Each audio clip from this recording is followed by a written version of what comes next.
राहुल गांधी ने कर्नाटका के आनंद विधानसभा में जिस तरीके का खुलासा किया था वोट चोरी को लेकर, क्या उसी कवायद में बिहार में अब रंगे हाथों पकड़ी गई है भारतीय जनता पार्टी? एक कॉल रिकॉर्डिंग भी आपको सुनाऊंगा जब वहां के एक स्थानीय व्यक्ति से मैंने बात करी, और साथ ही साथ आपको एक चिट्ठी भी दिखाऊंगा जो चिट्ठी भारतीय जनता पार्टी के लेटर हेड पर लिखी गई, जिसमें यह कहा गया कि 80,000 लोगों के नाम डिलीट कर दिए जाए क्योंकि ये भारत के बाहर के हैं, ये भारत के लोग नहीं। जरा सोचिए, जो लोग इसी देश में जन्म लेते हैं, जो पीढ़ियों से इसी देश में रह रहे हैं, उनके नामों को डिलीट कराने की कवायद में आज की तारीख में भारतीय जनता पार्टी और उनके विधायक लग गए, और इसलिए क्योंकि वो मुस्लिम मतदाता है। इसे वोट चोरी नहीं तो क्या कहा जाए, एक एक सबूत आज हमारे पास है। नमस्कार, मैं स्वप्निल और आप मुद्दा देख रहे हैं। दोस्तों, आगे बढ़े उससे पहले एक छोटी सी अपील है। मुद्दा इन दिनों एक गंभीर आर्थिक संकट से जूझ रहा है। एक तरफ हमारे मेन बैंक अकाउंट फ्रीज चल रहे हैं, दूसरी तरफ 2.5 साल पुराने हमारे चैनल को हमसे छीन करके हमारी आर्थिक स्थिति को खराब करने की कोशिश की जा रही है डे टू डे ऑपरेशंस में। लिहाजा मुद्दा को आज की तारीख में काफी मुश्किलों का सामना करना पड़ता है। लिहाजा आपसे गुजारिश है, यदि आप चाहें, यदि आप सक्षम हो तो छोटी छोटी मदद मुद्दा की जरूर कीजिएगा। इसके लिए आप स्क्रीन पर दिख रहे QR कोड या फिर के नीचे दिख रहे UPI नंबर का इस्तेमाल कर सकते हैं। अब दोस्तों, आपको सबूत दिखाऊं उससे पहले मैं चाहता हूं, एक वसीम भाई हैं, उसी जगह के रहने वाले हैं, और ये फिरोज भाई जो वहां के सरपंच हैं, जिनका और जिनके पूरे परिवार का नाम डिलीट करने की कवायद में आज की तारीख में भारतीय जनता पार्टी के विधायक लग गए। गांव के गांव से 9-9 हजार नाम, कहीं से 10,000 नाम, कहीं से 7,000, कहीं से 2,000 नाम इस तरीके से डिलीट कराने की कोशिश भारतीय जनता पार्टी कर रही है। तो वहां के स्थानीय निवासी हैं वसीम भाई। हमने वसीम भाई को फोन किया, क्या बात हुई, क्या बताया उन्होंने, पहले वो कॉल रिकॉर्डिंग सुनिए, उसके बाद आगे आपको एक एक सबूत हम दिखाने जा रहे हैं। अच्छा सुनिए जरा, ये आप लोग ढाका विधानसभा में है ना? जी जी। ये नाम डिलीट करवाने के लिए कंप्लेन दी गई है, इसमें फिरोज भाई का भी नाम है। आप लोग का क्या है, ये पूरी स्टोरी क्या है? क्या? भारतीय जनता पार्टी के जो विधायक हैं आपके यहाँ से, उन्होंने नाम डिलीट कराने की कंप्लेंट्स करी हैं क्या आप लोग की जानकारी के बिना? जी। फिरोज भाई से मेरी बात करा सकते हैं आप, या उनका नंबर आप मुझे दे सकते हैं? नंबर तो मेरे पास नहीं है, मगर आएंगे तो बोल सकते हैं।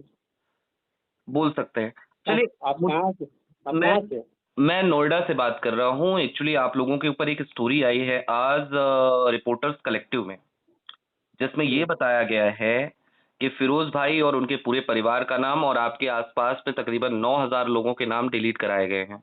डिलीट कराने के लिए कंप्लेन दी गई है भारतीय जनता पार्टी के विधायक की तरफ से। जी जी, दिया गया। तो ये क्यों दिया गया, मतलब आप लोगों से ये कहा गया, आप लोगों को कोई जानकारी नहीं थी इसके बारे में? नहीं नहीं, जानकारी नहीं। कोई जानकारी नहीं थी। और फिरोज भाई और उनके पूरे परिवार का भी नाम डिलीट करने के लिए कहा गया, जबकि वो वहां के सरपंच है मेरे ख्याल से। जी अच्छा, आपका भी नाम डिलीट करने के लिए गया है वसीम जी? जी। ओके। तो विधायक की तरफ से कुछ आप लोगों ने पूछा विधायक को कि भाई हम लोगों का क्यों नाम आप लोगों ने डिलीट करने के लिए कहा है? हाँ, गाँव का लोग तो पूछा है। पूछा है, क्या कहा पवन जी ने फिर? वो कहा कि ये BLO की तरफ से दिया गया। अच्छा अच्छा, एक उनका ये कहना है कि आप लोग भारत के रहने वाले नहीं हैं, आप लोग भारत के बाहर के रहने वाले हैं। इस पे क्या कहिएगा वसीम भाई? हेलो। इतना जानकारी? हाँ बोलिए। आप लोगों के ऊपर ये आरोप लगाया गया है कि आप लोग भारत के रहने वाले नहीं हैं। इस पे क्या कहिएगा? कहाँ जन्म हुआ था आपका? इंडिया में हुआ था। यही हुआ भारत में था? हुआ। चलिए ठीक है वसीम भाई, फिरोज भाई से आप मेरी बात करा दीजिएगा, ठीक है? ठीक है। जी हाँ, सुना आपने वसीम भाई से। आखिर में मुझे पूछना पड़ा कि आपके ऊपर आरोप है कि आप भारत के नहीं हैं, इस पर आप क्या कहिएगा? जाहिर सी बात है, मैं भी हंस रहा था और उन्हें भी हंसी ही आ रही होगी। पीढ़ियों से जो लोग भारत में रह रहे हैं, उनको यदि ये कह दिया जाए एक झटके में कि ये भारतीय नहीं है, लिहाजा इनका नाम काट दीजिए, तो कैसा लगेगा। अब दोस्तों, आपकी स्क्रीन पर एक चिट्ठी है।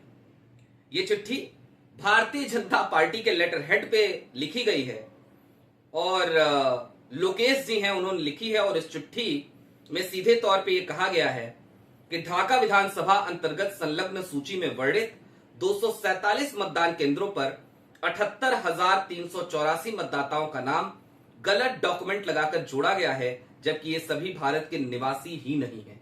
जरा सोचिए, ढाका विधानसभा, जहां पर पिछली 2020 की विधानसभा में तकरीबन कुल जो वोट गिरे थे, कुल जो मतदान हुआ था, वो 2,08,000 के आसपास थी और 10,000 वोटों से वहां से भारतीय जनता पार्टी के विधायक पवन कुमार जायसवाल जीते थे।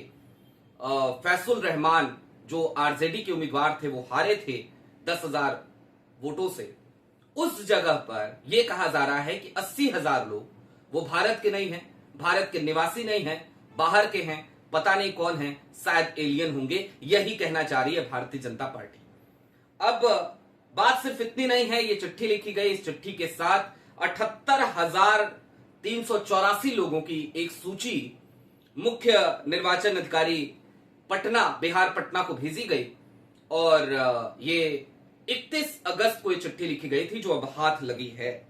इसके साथ ही साथ आपके स्क्रीन पर ये जो लिस्ट चल रही है, इस लिस्ट में आप नाम खोजिएगा, ये वही चिट्ठी के साथ जो लिस्ट भेजी गई थी वो है। तो आपको इसमें सारे नाम वही मिलेंगे, मतलब एक खास पहचान, नाम के आगे खातून देखो, नाम के आगे खान देखो, नाम सबाना देखो, नाम आसमा देखो, नाम आयशा देखो, तो उनके नाम कटवा दो। अब दोस्तों, आपने जो कॉल रिकॉर्डिंग सुनी थी ना, आपके स्क्रीन पर एक पोस्टर मैंने आपको दिख रहा होगा, ये मोहम्मद फिरोज आलम है।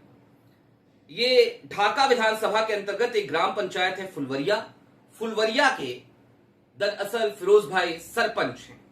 और मजे की बात यह है कि जो व्यक्ति सरपंच है, उसका और उसके पूरे परिवार का नाम, उसके अड़ोसियों पड़ोसियों का नाम, सबका ही नाम इस सूची में डाल दिया गया कि इन सब का नाम काट दो मतदाता सूची से, क्योंकि ये सब भारत के निवासी ही नहीं हैं। अब दोस्तों, थोड़ी देर के लिए यहां पर ठहरिए, इतने सबूत मुझे लग रहा है काफी थे। कुछ बातें अब जरा इत्मीनान से समझने की जरूरत है और कुछ सवाल जरा पूछने की जरूरत है ज्ञानेश कुमार साहब से भी। लेकिन उससे पहले आपको एक जानकारी और दे दूं। जब ये सारी चीजें आई तो हमने पवन जायसवाल जी को फोन किया। उनके 3 नंबर्स हैं, हमने तीनों पे कॉल किया। 2 नंबर पे कॉल रिसीव नहीं हुई और जो पहले नंबर पे कॉल रिसीव हुई थी, उस पे जैसे ही हमने कहा कि हमें पवन जी से बात करनी है और मैंने अपना परिचय दिया कि मैं स्वप्निल श्रीवास्तव बात कर रहा हूं, नोएडा से पत्रकार हूं, द न्यूज लॉन्चर से एसोसिएटेड हूं, भाई साहब ने ये कहा अभी बात नहीं हो पाएगी, शाम को बात होगी। और इतना कहने के बाद मैंने उनसे कहा कि पवन जी सुनिए तो एक रिपोर्ट। इतना कहने के साथ ही उन्होंने फोन कट कर दिया।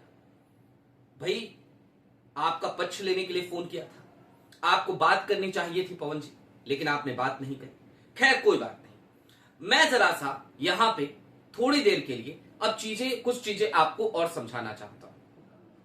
चुनाव आयोग ने सीधे तौर पर यह तो कह दिया कि आलंद में जो कुछ भी हुआ, जो कुछ भी खुलासा हुआ, वो सब फर्जी था, फेक था, वो हो नहीं पाया। अरे हो नहीं पाया क्योंकि वो चोरी पकड़ी गई। बिहार में भी आप ये कह दीजिएगा कि ये सब हो नहीं पाया, लेकिन सच्चाई ये है कि ये नहीं हो पाया क्योंकि ये चोरी हम सब ने पकड़ा है। लेकिन साहब, अब हम ये समझना चाहते हैं आपसे कि आखिरकार भारतीय जनता पार्टी के लेटर हेड पे आपके पास जो चिट्ठी आई, क्या इस चिट्ठी के पीछे का सच आपने जानने की कोशिश करी? ज्ञानेश जी, आपके अधिकारियों ने खंगालने की कोशिश करी? सबसे ज्यादा मजेदार बात यह है कि भारतीय जनता पार्टी के दफ्तर के पदाधिकारियों से बात किया जाता है तो पता चलता है कि उनके यहां कोई लोकेश नाम का व्यक्ति ही नहीं है। वो इस तथ्य से डिनाई कर देते हैं कि वो चिट्ठी उन्होंने लिखी है, लेकिन लेटर हेड उन्हीं का इस्तेमाल हुआ है। पवन जायसवाल के यहां से बात करने की कोशिश की जाए तो वो बात करने को तैयार नहीं होते हैं और उसके बाद वो ये कह देते हैं कि जो बूथ लेवल ऑफिसर्स हैं उन्होंने ये चिट्ठी भेजी है, वो बीएलए नहीं कहते, बीएलओ कहते हैं, वो बूथ लेवल एजेंट्स की बात नहीं करते। तमाम सबूत ये तो बताने के लिए काफी हैं कि भारतीय जनता पार्टी और भारतीय जनता पार्टी के लोगों की संलिप्तता इस मामले में थी कि वो चाहते थे कि ढाका विधानसभा से 80,000, लगभग 80,000, 78,384 लोगों के नाम मतदाता सूची से हटा दिए जाए, काट दिए जाए, ताकि जीत सुनिश्चित हो जाए एक बार फिर से पवन कुमार जायसवाल की। लेकिन साहब, ये क्या है आखिर? क्या ये फ्रॉड नहीं है? और अगर है तो क्या आपने या आपके अधिकारियों ने अब तक कोई मुकदमा दर्ज कराया है? क्या अब तक इस पर कोई जांच हो रही है?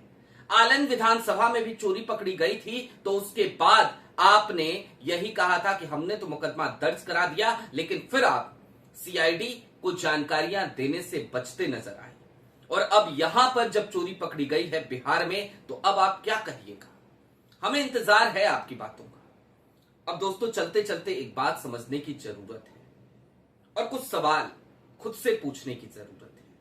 ये किस तरीके के समाज में आकर रहने लगे हैं हम, जहां नाम के आगे खान, खातून या फिर नाम सबाना, अशरफ, शादाब होने पर यह कहने का हक किसी भी व्यक्ति को मिल जाता है कि वो व्यक्ति इस देश का नागरिक नहीं।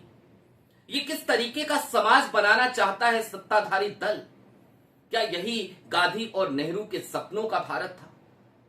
क्या यही आइडिया ऑफ इंडिया हुआ करता था? जवाब है नहीं। और ऐसा करने के पीछे जो मूल उद्देश्य है, यदि वो सिर्फ और सिर्फ चुनाव लड़ना और चुनाव जीतना है, तो बात अलग है। लेकिन निश्चित तौर पर यह घटिया मानसिकता है, ये एक नीच मानसिकता है, ये एक ऐसी मानसिकता है जो हमें लगातार पाषाण काल की तरफ ढकेलती हुई नजर आएगी। मैं हमेशा कहता हूं, लोकतंत्र का बुनियादी तकाजा है निष्पक्ष चुनाव, पारदर्शिता चुनावों में।